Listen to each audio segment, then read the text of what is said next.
New Year, unhappy new lockdown. So it's great that so many people have been able to join us. The talk is going to be recorded and archived, so if you can only join for part of this, you'll be able to catch up with the content later on. So I am Terry Quinn, as Karen said. I am a senior clinical lecturer in the University of Glasgow. I'm also a clinician. As of next week, I'm going to be a COVID doctor again, but we're not going to talk about COVID tonight. I'm going to be talking, and then Rich Oakley from Alzheimer Society is going to be talking, but we've deliberately left lots and lots of time at the end for questions. So please do ask questions. If you're feeling a bit shy, or if you just want to contact in other ways, my email is here. Very happy to get emails from people. And if you are enjoying the whole social media thing and you like Twitter, my Twitter handle is there. Okay, so I'm going to talk for give or take about 25 minutes, and here's what I plan to do. I will introduce myself, let you know who I am. We'll talk a little bit about the prep that you need if you're thinking about applying for a fellowship. Then we'll talk about some of the magic ingredients that go into fellowship. We'll have a look at reasons why fellowships might fly or why they might sink. We'll have a talk about the fact that fellowships aren't the only way to get a job in research. We'll dissect a real life fellowship application, and then we'll finish talking a little bit about interviews. So we're going to start with introductions. There's too many people on the call for you all to introduce yourself separately, but I guess it's just, before I start talking, it's worth asking yourself the question, why have you joined this webinar? Where are you on the fellowship journey? And hopefully there's going to be content for everyone. So I guess at one end of the temperature scale, you might be thinking, well, I know everything there is to know about fellowships, and I'm just here to tell Terry that he's talking nonsense. And if that's the case, great. Tell me at the end, because I am interested to hear what other people's experiences are. I'm only going to be sharing with you my thoughts, and I would never profess to being the world expert on getting fellowships. It might be that you're in the process of actually applying for a fellowship, and it's great that Rich is with us on the call because he can tell you about the kind of things from the insider perspective that he looks for when he's reviewing applications. It might be that you're at the stage of just thinking about fellowship, and I think that's a good place to be, because a lot of what I'm going to focus on tonight is the fact that getting a fellowship is all about the prep, and that takes a bit of time.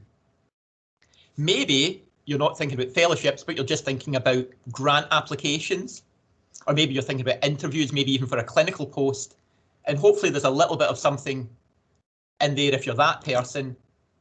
Or maybe you've joined the wrong webinar. When I googled SDRC, I got the Structural Dynamic Research Corporation. So if you're looking for those webinars, you're in the wrong place, but welcome anyway. Good to have you on board. So that's who you are. Who am I? Well, this is my web profile, which is incredibly boring and will put you to sleep.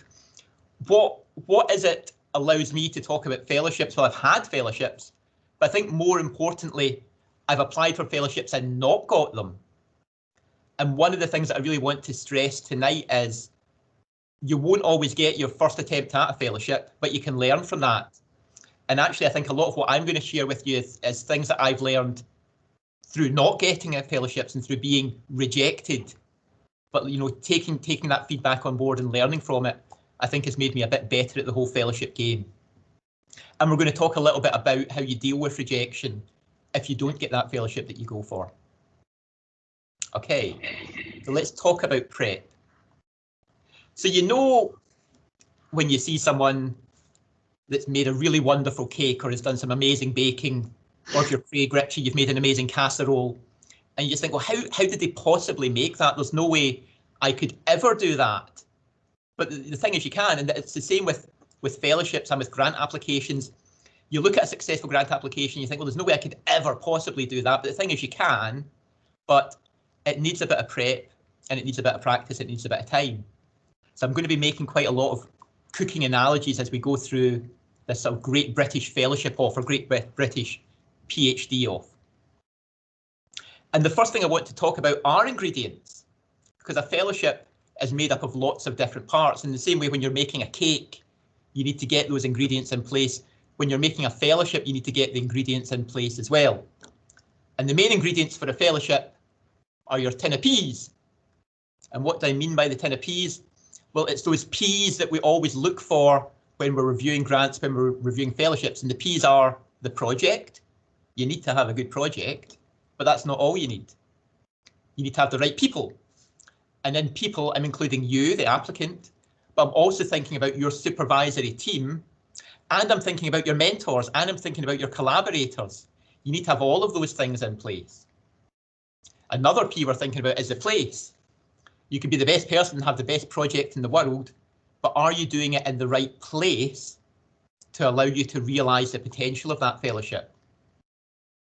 And that's the classic triangle that we tend to look for in grants and in fellowships. But I'm going to elaborate on that a bit, because I think there are other things that are important as well.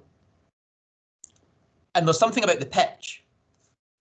As a reviewer, as someone that sits on fellowship panels, often you've got maybe 10, 12, 15 different fellowship applications to look at and review.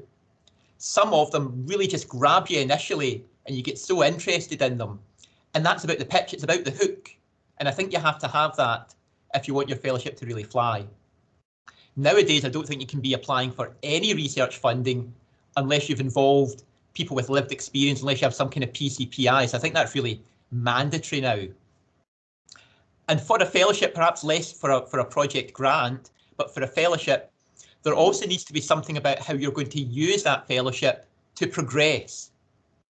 How is that fellowship going to take you to the next stage of the career ladder?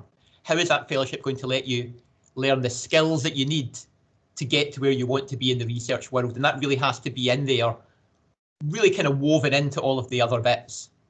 So those are the P's that I'm going to be focusing on as we talk about fellowships. Once you've got your ingredients, you need to think, how much of each of these things do I need? And I think that's one of the first bits where people can sometimes make mistakes. So if you think about this fellowship pie here, you might think, well, I'm going to divide it up into 4 and we're going to give equal amount of time and attention to the project, the place, the person, and the training and the progress that this fellowship will give me. And I'd say to you that that's not the way that you want to cut up this pie. What a lot of people do is they think, well, it must all be about the project. So I'm going to devote all of my time and my energy to getting the project right and getting the description of the project right. And all the other bits of the application I'll do, you know, the day before it needs to be submitted. And that's absolutely what not to do. I'm going to reverse things, because for a fellowship, and this is where a fellowship is different to a grant application or a project grant, the fellowship is mostly about you. And for some of the funders that I work with, they break this down into numbers. So for one of the funders that I work with, one of the charity funders, they say that 60% of the marks for a fellowship is based on the person, and the other 40% is spread across the other things. So it's all about you, and it's about you demonstrating your commitment, your enthusiasm, and how you're going to use this fellowship. So that's the prep. What other magic ingredients do we need? Well, here's my list of the ingredients that you need, and there's nothing here that's going to surprise people, but it is surprising how often people can get some of this stuff wrong. And while I'm talking about a fellowship, all of these are also the ingredients that you'd need for a grant. So there's not much of a difference here between fellowships and grants. And if you're at a stage in your career where you're applying for grants now, hopefully some of this is relevant as well. So obviously the first thing you're going to need for your fellowship is someone that's going to fund it. And you might think, well, I'm a dementia researcher, I'm going to apply to the Alzheimer Society and that's it. And that's fine. You know, they're a good funder, of course they are. But more so than ever before, I think with the way that money is tight post-COVID, you need to really think about where you're going to apply for funding, and you maybe need to apply to more than one funder. Funding is going to be tight, and it's going to be tight, I think, for the next few years. So if you're going to put all of your eggs into one basket, that might not work out for you. So what other options do you have? Well, of course, there's other flavours of dementia funding if you're a dementia researcher, but you maybe need to think outside the box. What about the Wellcome Trust at MRC? Certainly that's what your university would like you to bring in, because it comes with overheads and there's a lot of prestige with those fellowships. The bar's set quite high though to get those fellowships. If you're based in Scotland, you might want to apply to the CSO. They have funding for different levels of fellowship. Again, pretty competitive, not dementia specific, but good if you get it. And if you're in other bits of the UK, there are equivalent bodies. So of course, there's NIHR, and Northern Ireland and Wales both have their own equivalent bodies, all of which have fellowship type funding. But there might be other places you could apply that you maybe hadn't immediately thought of. So for example, if you're working in dementia, but your work has an older adult feel, could you apply to Dunhill? If you're working in dementia, but you have more of a vascular cognitive impairment slant to your research, could you be applying to the VHF or to the Stroke Association? There's nothing special about these funders. I'm just making the point that there might be more than one body that could fund your work. If you are a clinician or a professional and you're part of a specialist organisation, sometimes they have funding for fellowships. So the CSP have funding for fellowships, the ABN have funding for fellowships as well. You pay your subscription, why not apply? And then there are funders, and I've just taken two Scottish funders here that aren't dementia specific in any way, but have certainly funded dementia research in the past and like to support fellowships because they're all about capacity building. So the examples I've gave here are Tenevis and Medical Research Scotland. And then within institutions, there might be funding that's came with big infrastructural grants. So I'm thinking about things like the UK DRI, Dementia Platforms UK. Money comes with those things to fund researchers, maybe not to fund a whole fellowship, but it might fund part of a fellowship. So it's worth asking around institutions whether there are monies available. So the slide has become quite busy, but that's deliberate on my part because people say to me, there's no funding out there. And I'm not sure that's true. I would never say it's easy to get funding, it's not, but there are funding options if you look for them. How do you find out about funding? Well, there's a couple of places you could go. The Dementia Researcher website is a good go-to resource for lots of things about dementia research, not just funding. There's podcasts and other things there. And of course, there's the SDRC. And one of the things we're really trying to do in 2021 with SDRC is give you lots of resources on the website to help you in your dementia research journey. So there'll be lots of things there, and that would include job opportunities and fellowship opportunities. So once you've got your funder, the next thing you need to make sure you have enough of is time. And I think people do underestimate the time it takes for a fellowship application. So I've done a little cartoon here just giving you my thoughts on how much time it takes to do different kinds of research. You know, if you're just applying for local funding, maybe within your hospital, you know, you still need to give that a bit of time, but it's maybe not such a detailed application. If you're applying to, say, the EU Horizon 2020 for a big international project, that takes an awful lot of time to get the application right. And fellowships fit maybe somewhere in here. I would say it takes a good few months, certainly more than 6 months, to really nail down a fellowship application that's competitive. So you need to give yourself that amount of time. And if you're leaving your fellowship application till a month before, that's going to be pretty tough. It's going to be tough to get that to the quality that's needed to get it funded. And again, I think people maybe don't give the proportionate amount of time to that process. I think some people think, well, I'm good at scientific writing, I can write papers, I'll be able to write this fellowship application pretty quickly. But the writing isn't the only bit of that time. In fact, the writing is only a small bit of it. And you'd be surprised how much time it takes for all of these other bits, but they're all really important. So there's finding a funder. And actually what I'd encourage you to do is start a dialogue with that funder. So if you are applying to the Alzheimer Society, for example, you should be emailing them, checking you meet the criteria, asking them if there's anything you can do to strengthen your application. The fellowship should be a programme of work, and that will need some planning. Lots of approvals will be needed, whether you're doing preclinical or clinical research or data-driven research. All of those things need approvals. You maybe don't need to have the approvals in place before you start, but you need to have started making some inroads into that. Even if all you're applying for is your salary, you still need to get that signed off by the budget department within your university, and that can take a bit of time. And then the actual process of submitting can take more time than you think, particularly people that have used the web portal for things like Welcome and MRC.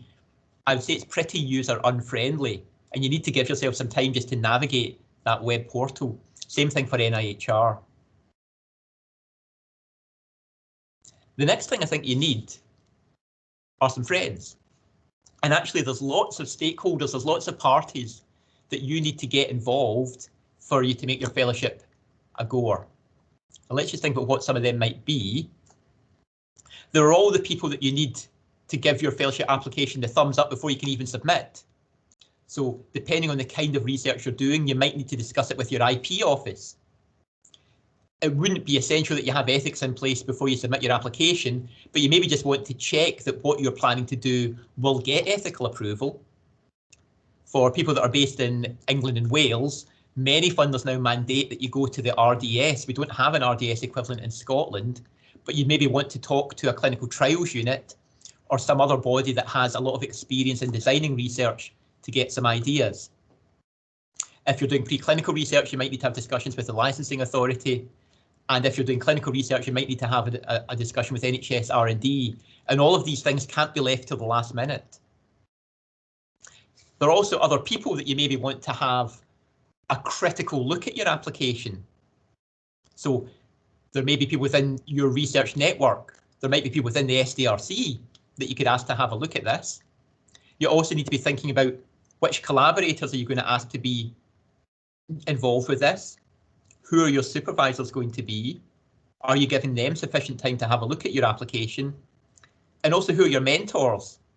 And one of the things I would strongly encourage, because I think it looks good in a fellowship application, is to have a supervisory team, but then to have 1 or 2 mentors that are independent of your institution, because they can really give you that unbiased career guidance that you need within a fellowship. And then there's other people that you might need to help you with your application, to sign off your application. So University Human Resources, Finance. Most applications need a supporting letter and a signature from the head of your research institute. They're often busy people. They might not be able to give you that letter if you only give them a couple of days' notice. Similarly, if you're doing clinical research, you might need sign off and approvals and letters from the head of the NHS department that you're going to be working in. And again, you need to give that sufficient time. I've said it before, but I'm going to say it again because I think it's worth saying. Nowadays, if you want your fellowship to fly, if you want your grant application to fly, there has to be evidence of PCPI in that. So I've just put a little cartoon here about the different steps of the research journey. And I want you to have a think about, well, which of those bits are the bits that need PCPI? Well, I would say that if we're talking about dementia, speaking to people with lived experience of dementia can certainly help you decide on your research question. That may already have happened if, for example, there have been things like a GLA priority setting exercise. Once you have your idea, it's good to share that with people that have lived experience to make sure that what you're planning fits with what they want and is feasible and acceptable. Once you start running the study, it's often a good idea to have some sort of supervisory committee or steering group or advisory committee that has some lay representation in it, because they give a different perspective. And once you're finished and you have some results or you have some data, often it's useful to share that with people that have lived experience, because they can give you their interpretation of it. And then when you come to trying to disseminate your brilliant work, people with lived experience of the condition can often give you good ideas about the best way to do your dissemination and to put that knowledge into action.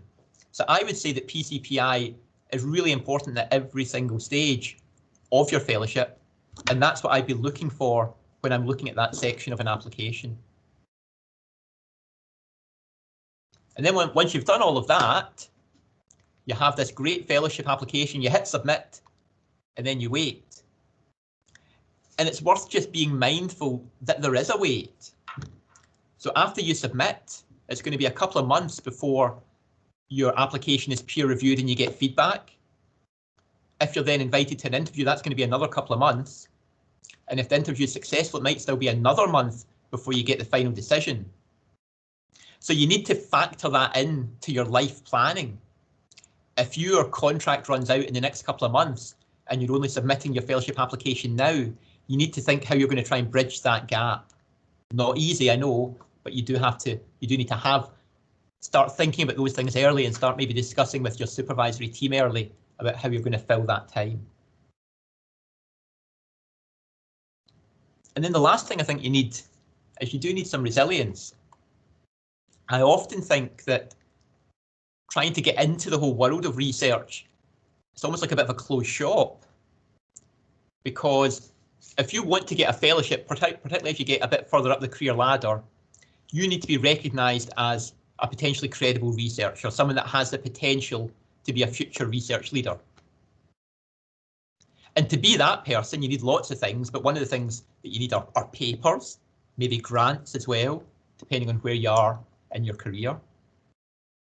And to get those things, you need to have a portfolio of research that you've completed. And to get a portfolio of research completed, you really need a fellowship. And you can see how it's almost like this vicious circle that's impossible to enter. Well, it is possible to enter, but it's difficult. And I don't want to make light of that. I think it is difficult to get these things, but if you get them, it really is worth it. And you may not get it. And I think it's worth just realising that.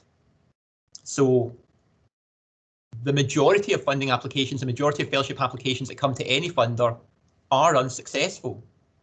So just based purely on the stats, it's unlikely that you're going to get every single fellowship application that you ever put in. And that's okay.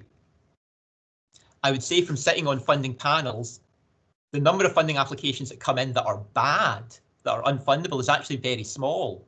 So the fact that you haven't got your fellowship application this time doesn't mean that the research was bad. It just means that for whatever reason, another project maybe just pipped you to get the funding that time. So if you are rejected, it's okay to be sad, and it's okay to be angry. It's okay to swear at the funders. It's okay to be disappointed. All of these things are fine. You've put a lot of effort into this. But what I don't want is if you get rejected to think that that somehow says that everything that you've been planning has been rubbish and worthless, and you shouldn't have another go at this. You do kind of have to dust yourself off and get back on and try again. I think it is important if you submit a fellowship and you don't get it, that you take that and you speak to your supervisors, you speak to your mentors, you speak to your friends, you share it, because it's a big thing to deal with. Most funders will give you some form of feedback, and it's useful to try and get useful things from that. Some of the feedback might not be useful, but usually there's things in there that you can use to strengthen another attempt. Putting together a fellowship, submitting the application can be all-consuming.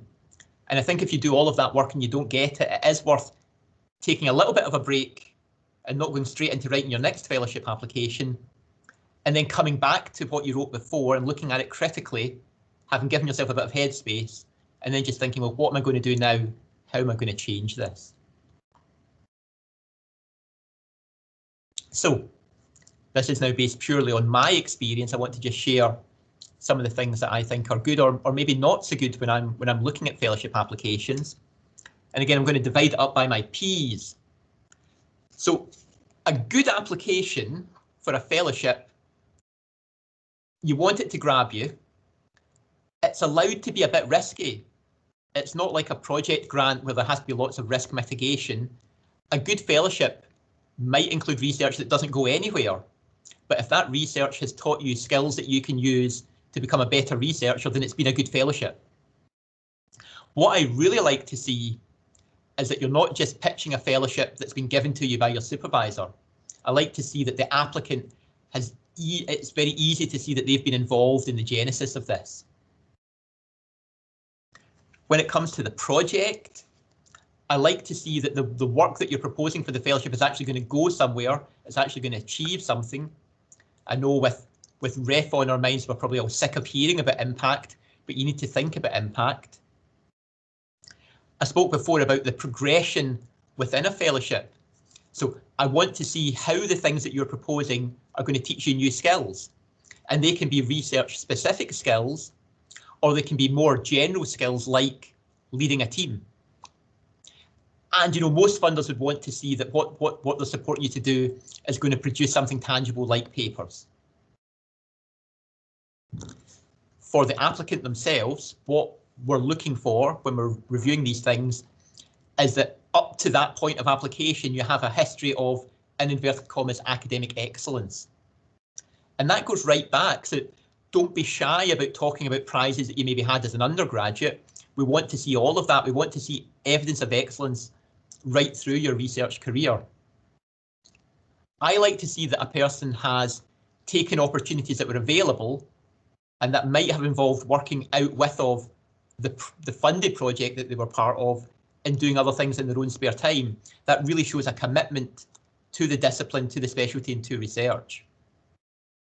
This is controversial, and I don't know that I agree with this, but some people will say that they also look for research mobility. They don't like to see that the person has stayed in the same university for their whole career. As I say, I think that's controversial. I'm not sure I fully agree with it. And that's maybe partly because I've spent most of my career in Glasgow. I think if you can move about within an institution, you can still learn lots of things. In terms of the place where your fellowship is going to happen, ideally you want it to be recognised as a centre of excellence for the topic that you're working in. What turns me off a little bit when I see a fellowship application is in the section on training, they just cut and paste something very generic from the university website on the training that they give postdocs. What I want to see is that that place can give you the bespoke training that you need to develop the skills that you need. And I've said before that I like to see good supervisors, but I also like to see mentors as well that are independent of the place. And I don't think we need to talk about PPI anymore. Hopefully I've convinced you that you need to get your PPI right. One thing that is very obvious to reviewers is if you've rushed your lay summary and if you've left that to the last minute. That's really, really obvious when you're reading an application, and I would commend you not to do that. So those are good applications. Applications that maybe don't do so well, in my opinion. A fellowship allows you to be novel, but you don't want to do anything crazy or too ambitious. The fellowship has to look deliverable. I sometimes see applications that look good, but you do wonder, why have they submitted to this funder? This isn't what this funder funds. So I said earlier that it can be useful to have a dialogue with potential funders before you start putting your application together. How about the project? I like to see that you're not entering this completely fresh. I like to see that you've done a little bit of background work. Although the fellowship is more about you than the project, there still has to be a project there, and it has to be scientific. So I want to see that there's some hypotheses that are being tested, or that there's a clear project plan. And we spoke already about the need for training and progression to be woven through all the aspects of the fellowship. Thinking about the person, the things that are alarm bells for me.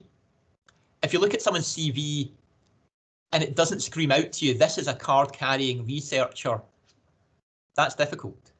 You really want your CV to impress upon people the fact that you are a researcher. Everything you live and breathe is research. Whether that's true or not is, is neither here nor there. That's what you want your CV to portray. Life gets in the way of research, and for lots of good reasons. Sometimes there are gaps on a CV, or there are perhaps things on a CV that should be there and aren't. And that's okay, but don't try and hide that away. So for example, if you took a break from research for a while and your research CV has a few years missing, be explicit about why that was. And funders will be okay with that. What people won't like is if they look at your CV and they wonder why bits are missing. Being confident is good. It's very good, in fact, but you don't want to overstate your skills or your experience, because the fellowship is about building skills and experience. So if you already say, I'm a world expert in dementia, give me this fellowship, as a reviewer, I'd be saying, well, if you're such a world expert, why do you need the fellowship? For the place, you could be at one of the best universities in the world, but if it doesn't have a track record in the topic area you're working in, that rings alarm bells for me. You need to be careful about who your supervisors are. Very, very junior supervisors maybe aren't best placed to supervise a fellowship, because the fellowship is designed to try and get you to the next stage of your career, and it needs people that are well past that stage. On the other hand, if you have a world leader, an authority in a certain topic area, that's great, but are they actually going to be around to supervise you? If they're always in the lounge of Heathrow, you know, they're not there to give you the supervision that you need. So sometimes it's good to have a mix of maybe one more junior supervisor and one real lightning rod supervisor that everybody knows. Most fellowship applications ask for some kind of letter of support. Sometimes interesting reading them. And I've seen letters of support that have been 2 sentences, and I've seen letters of support that have ran to several pages. Neither of them are good, but what impresses me is if it looks like the person that wrote that letter of support actually knows the applicant. If that doesn't show, that rings alarm bells. And I don't need to say the PPI thing again. Hopefully you're on page with me. PPI needs to be there. So everything I've spoken about so far has been about getting a fellowship. A fellowship isn't the only way to get a job. And sometimes it's worth just directly approaching people and asking, you know, have you got anything going? But how you do that is important. So here is an email that I've anonymized. And I have to say this one went straight in my bin, because clearly this is an email that's been sent to thousands of people. You know, there's nothing there that says they know anything about what I do or about what I might be able to offer them. Some of it looks like it's been cut and pasted. So that kind of thing probably isn't even worth sending. Here's another one anonymized, but this was actually one that I paid some attention to. As it turned out, I wasn't able to offer anything, but I did pay attention to it. And the reasons I paid attention to it was clearly the person had done a bit of homework. They knew who I was, they knew the area that I worked in. They knew that essentially I'm shallow, and by saying that, you know, my group were leaders in the field, they knew that that would interest me. And, you know, I think if most senior researchers are being honest, they do like to see that kind of adulation. And it also says the things that are important to know. This person here is saying, well, I don't have any funding at the moment, and here's my CV. So this is the good speculative email that I would certainly pay attention to. This kind of thing isn't going to go anywhere. So what I thought we could do now is just have a look at an application form. Now, this application form actually happens to be from the Stroke Association, and that's just because I was having a look at some of their applications when I was putting these slides together. But the content is not dissimilar to an application form that you might see from Alzheimer's Society, Alzheimer's Research UK, or any of the other funders. And if you look at what it's asking, it's all about the P's again. You know, why are you applying for this fellowship? What's your pitch? Impress me that you really want this more than the other applicants. Tell me about why you're doing it in the place where you're based. Tell me about the training that you're going to get. Tell me about the qualifications you're going to get. Tell me about your supervisors, and tell me where this is going to take you in your career journey. So there's no surprises here. There's no curveballs. It's all the things, all the P's that we've already spoke about. So hopefully you've been through all of that process, you've submitted the application, and you get the email that says your application is of interest to us. Please can you come to our offices in London for an interview? And a lot of people start panicking at that point. And I think they maybe misinterpret what the interview is all about. And I say this having been on both sides of the table. So I think people think that the interview is about making this a really dreadful experience for you and testing whether you're physically and mentally strong enough to be funded. And that's really not what it should be at all. So people expect things like this, you know, justify your existence to us. Or they expect that they'll get impossible questions that just no one could answer. And again, that's not what the interview should be about at all. I think you'll find, if you get to interview, that the questions you get aren't a surprise. The people on the table simply want to know more about you, and they want to know more about what you're going to do with the fellowship. And what's surprising to me is that sometimes people aren't prepared for these really obvious questions.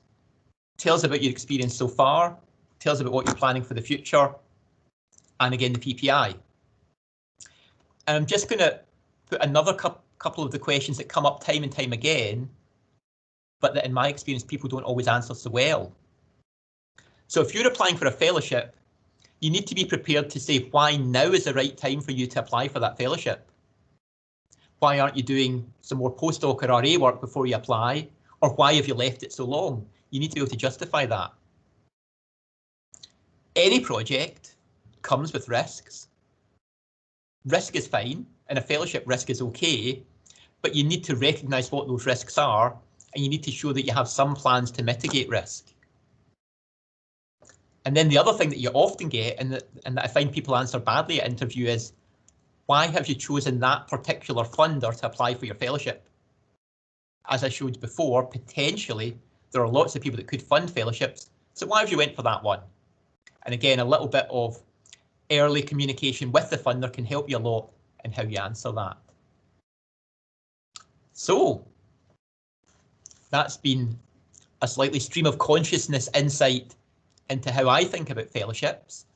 And we've covered all these things. We've covered the prep, we've covered the ingredients, we've looked at some reasons why fellowships may fly or may not fly.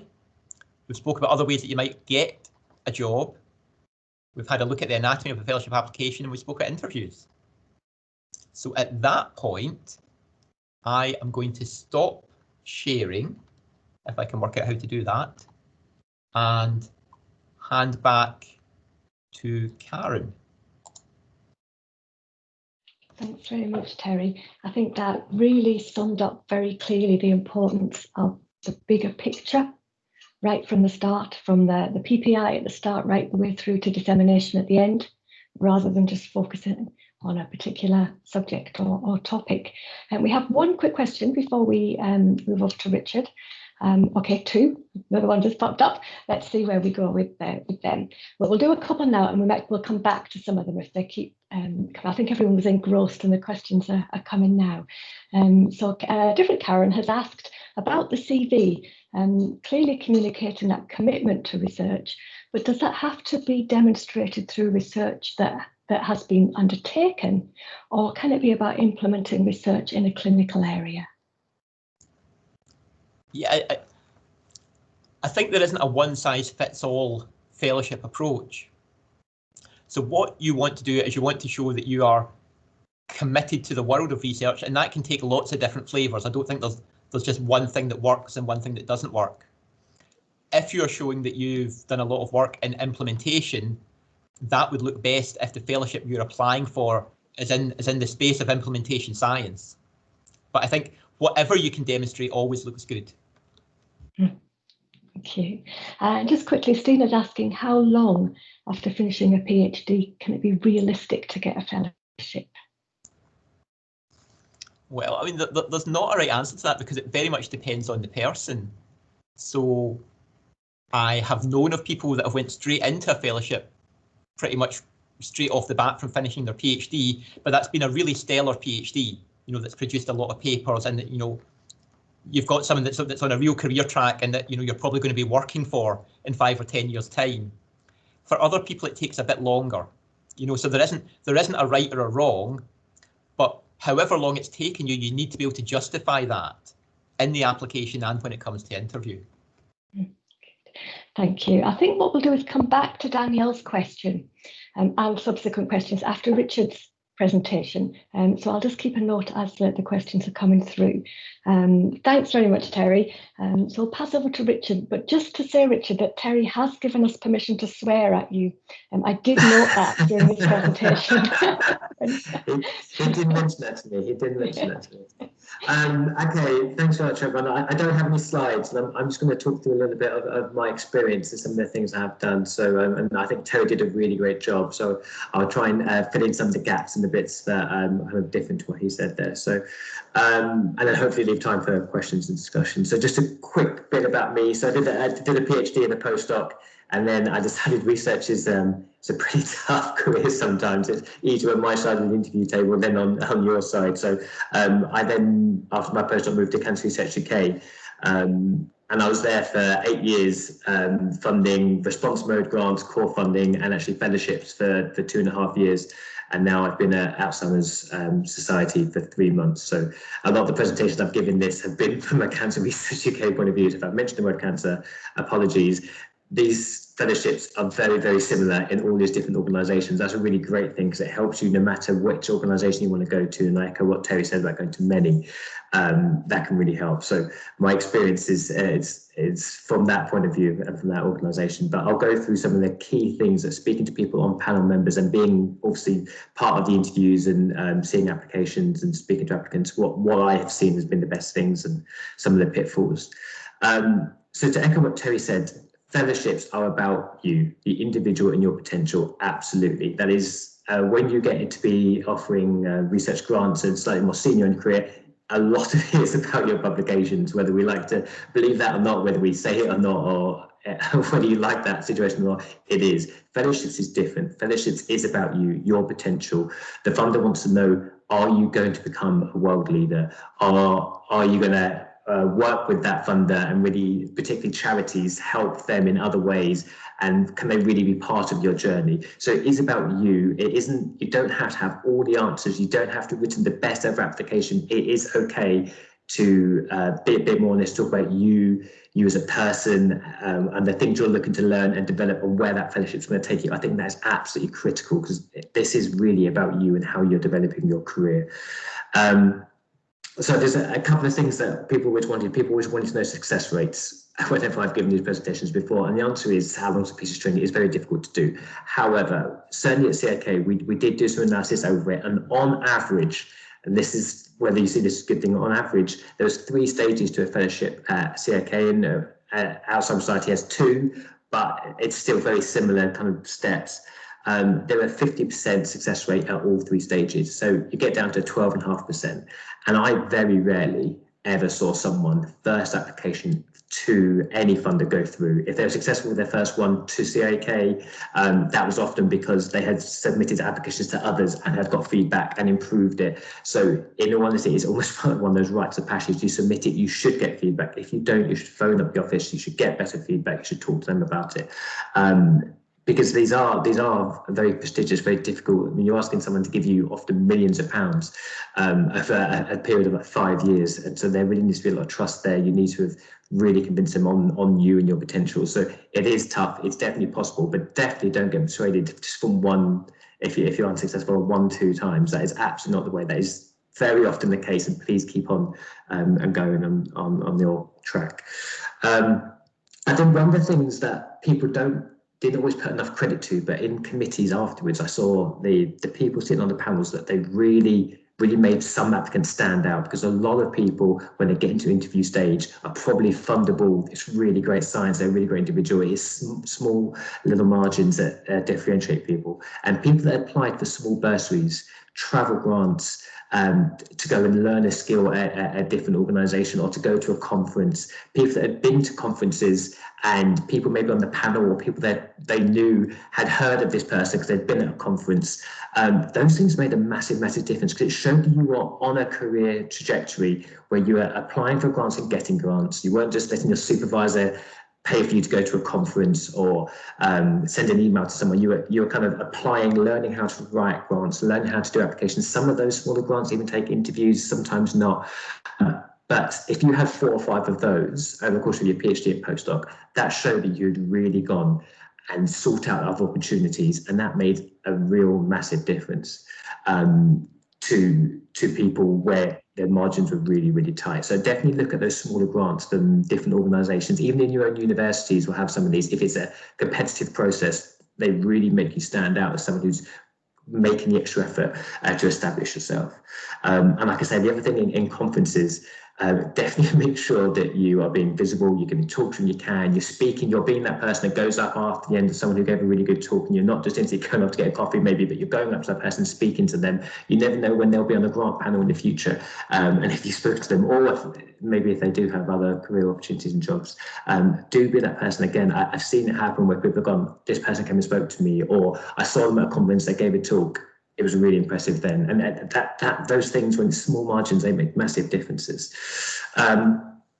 The other thing I would just mention on Terry's point about applying to multiple funders, again, at fellowships, you're absolutely allowed to submit essentially the same application to multiple funders. You have to tell us when you've done that, and we liaise with the other funders. But when you're slightly more senior and you had your fellowship and you're going into your next one, your grant, you can't do that. You can't submit the same application to multiple funders. But at fellowships, you absolutely can, because it's such a critical stage that we know you don't want to put all your eggs in one basket. You basically send the same one. You would never send exactly the same, because you should tailor it. I'll get to that around the organisation, but the projects and why you selected this project, why you want to go to this, all that can be the same. You just need to let us know when you've done that. I think one of the other things to talk about, Terry mentioned, is around it being risky. So I absolutely think there needs to be an element of risk. It has to be novel, and it's probably the most difficult thing that I've seen to get right on an application. There needs to be an element of risk, an element of kind of high reward, high risk. There should be an element of that, but there absolutely does need to be some kind of sure things in it based on prelim data. And again, prelim data, I know it's tough to get. If you don't have, normally a project I've seen submitted have 3 or 4 sub-projects, and within that, 2 or 3 of them will be based on really good data. They're making progress. It's not going to revolutionize the world maybe in those bits, but you can guarantee you can get some good papers, good outputs. You're going to get your name known. You're going to become a leader in that field. They should then underpin the work you're doing for these other really maybe more innovative, more high risk areas. And you need to be prepared to defend some of that in the interview. There may be people that are going to ask you, well, do you not think that's high risk? And the honest answer is, yeah, I do, and I want to push those boundaries. I want to do those things. So I think you need a balance. You don't want to play it safe, and you don't want to do it so risky that there's a chance you're not going to get anything out of the fellowship. So that boundary is really, really tough to get right in the fellowship, and it is critical. I think definitely talk to the staff of whichever fund you're applying to. As panels change and membership changes, their kind of appetite for risk and kind of safety flexes and changes. Definitely, I definitely saw that in my time at CAK. That depending on the composition and the chair, these things change. So check in and just ask those questions. The staff are there to help you and support you and to let you know what the committees are looking at, what they're really focused on, some of the things that are really cropping up in the interviews at the moment. They absolutely will and should be giving you that information. That balance is really difficult to get right, and you should have a balance of it, but definitely speak to the staff about it. The staff are never going to be able to help you on the projects really per se, because when we left the lab a long time ago, that's definitely not our place. We're not the experts, you guys are, but we can definitely help you with kind of tailoring it to the committee. The other thing I'd say about the committee and the panel that's going to be assessing you in the interview, it's freely available for you to see who's on it. So before you go to that interview and before you submit the application, have a look who's on the fellowship committee for whichever funding you apply to. You'll probably recognise some of the names. And if you recognise some of the names, you'll know what they're working, you'll know their biases, you know if there's certain model systems or like certain hypotheses they don't like, you'll know their opinions on certain topics. And that shouldn't change what you do or don't put in, but it should mean you're more prepared for the interview. If you know someone hates the model system you're using, has bad-mouthed it in every presentation they've ever given, expect them to probably mention that, and you need to defend that in your interview. Equally, if there's someone on the interview panel who's conflicted because you've published with them or they're at your institute, go and speak to them. Go and speak to them a lot about submitting the application, because they're not going to be allowed to be in your interview because they can be conflicted, but they can definitely help you if they're sitting on that panel about what's going on, what people are looking for, what certain members of the panel are looking for. And it's absolutely something you should be going to and speaking to them if they are conflicted. If they're not, you can't go to them, obviously, but you can definitely otherwise. Equally, if there's anyone with a fellowship that you know from this funder, go and speak to them. And understand from them what the interview process was like, what they got from. So I think people don't often look at who's on their interview panel, and it sometimes strikes them as a bit of a surprise, and it never should. It is available for you to see, and that can definitely help you prepare for the interview, I think. And I think just some of the other things that when it comes to the interview, when we had a look at who was successful, there were certain universities that were more successful than not, and it had nothing to do with the fact that what names they had. It had everything to do with, did they do practice interviews for their fellowships applications. So at CAK, the most successful one over the last 10 years is Edinburgh, and Edinburgh does 3 practice interviews with any applicant. That's a standard process they do for anyone coming through. And they have people who have sat on fellowship committees doing these practice interviews with those people. So again, have practice interviews, sort out, get your supervisor to help name other people, ask university for people, find people who've had fellowships, and have some of these practice interviews to make sure that when you walk into that, it's not the first time you've been asked these questions, because a lot of the questions are really obvious and they are often the same. So if you've had some of that experience, you'll get those questions back, you'll get that feedback, and then you can tailor it. Because I think that the pitch is really key. There's a lot of really good people going for these things, and it is small margins who can do it. And I think having a couple of practice rounds with people that have sat on these committees or got these fellowships can make a world of difference. I'm aware of time, and I'm aware we don't have a huge amount of time, so I may not go on too long. The only other thing that came up so often was hypothesis. Have an hypothesis. I think people are worried about having one that maybe people disagree with is not right, and I found it was probably the most surprising thing how often the application came in and the panel said, I don't know what the hypothesis is, this is a fishing expedition, where someone's just running a screen and like, oh, what comes out of it, I'll then take that forward. No, say what you expect to come out, say what you're then going to do with it, and have a contingency plan for what you would do if things don't happen. It is okay at this stage not to have all the answers. You're going for your first fellowship, the first time you're going to lead a lab, the first time you're going to be driving your own research agenda. It's okay to not have the answer, but you do need to have thought about where the risks are, where the flaws are. Don't try and hide anything, like Terry said. Don't try and hide not just gaps in your CV, but areas you know in your research that are going to be challenging. But say how you're going to address them, who you're going to speak to, what steps you're going to take in order to mitigate any challenges you've got. Because I think often people either try and hide things or try and make it sound like, yeah, absolutely, they can do everything. And that's not what we're looking for. We're looking for people that understand that there are going to be gaps. It's the first time they've probably written one of these applications. And there's going to be things every now and then say, well, I don't know that, and that's why I've got this person as a collaborator or as a supervisor, or absolutely, and that's why I've set a year long to do this piece of the project, because actually there are some questions I don't know here, and I've recognised that and I know that. So I think that is something, again, which often cropped up, that people just didn't have a hypothesis, and it's very difficult then to be funded over a 5-year fellowship when the panel think of that. The final thing I say is, when writing these applications, you will be interviewed and the peer reviewers will be experts in your field. They will be selected because they're experts, leading experts in exactly the same field as you. However, on the committees that score you, there will be other people who are not experts in your field. So when you're writing the application, you do need to bear in mind that you're going to be peer reviewed and interviewed by real experts that work exactly in the field you look at. However, they're not the only people you have to convince this is a good application and you're a good applicant. You have to convince others that are world-leading researchers, but maybe aren't so squarely in your exact field. So you need to make sure that when you write this application, you bear that in mind and don't assume that everyone knows exactly what you're going to be talking about, or exactly the state of the field, or exactly where it's going, or why you've picked that model system. You do need to make sure that other people are going to be scoring it as well, who are experts but not in your field. And I think sometimes people miss some of that, and that means that people that interviewed you, if they liked you, they have to fight for you because your application didn't quite do that. So maybe I'll stop there, because I definitely want to leave time for questions, and I don't even know if I've managed to do that. But if there are any questions now or afterwards, we can definitely pick it up in emails, or happy to have calls and speak to things like that afterwards. Richard, thanks very much. Thank you, that was excellent. I thought, oh, that's great, Terry. I was just going to invite you to come back in there as well.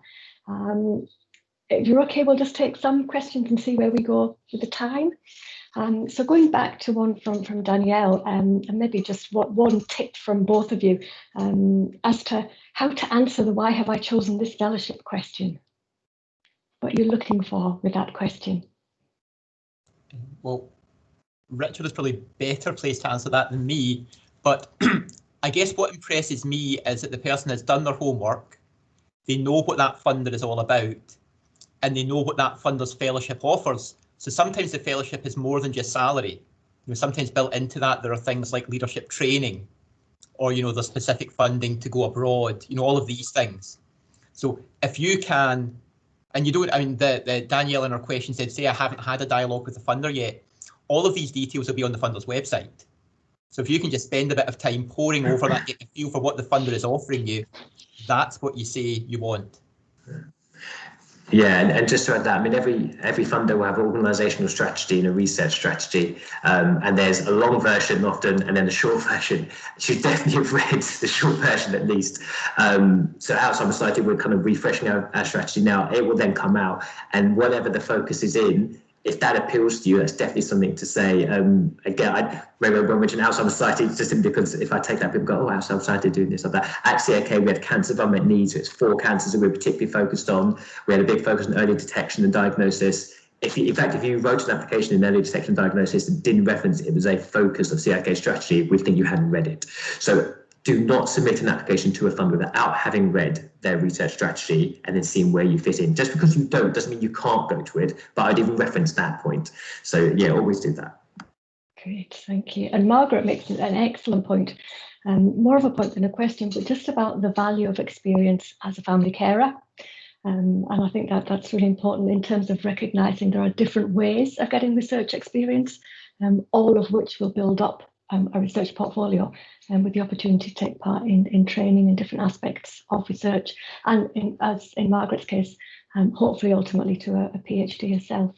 So more than one way of accessing that. Yeah.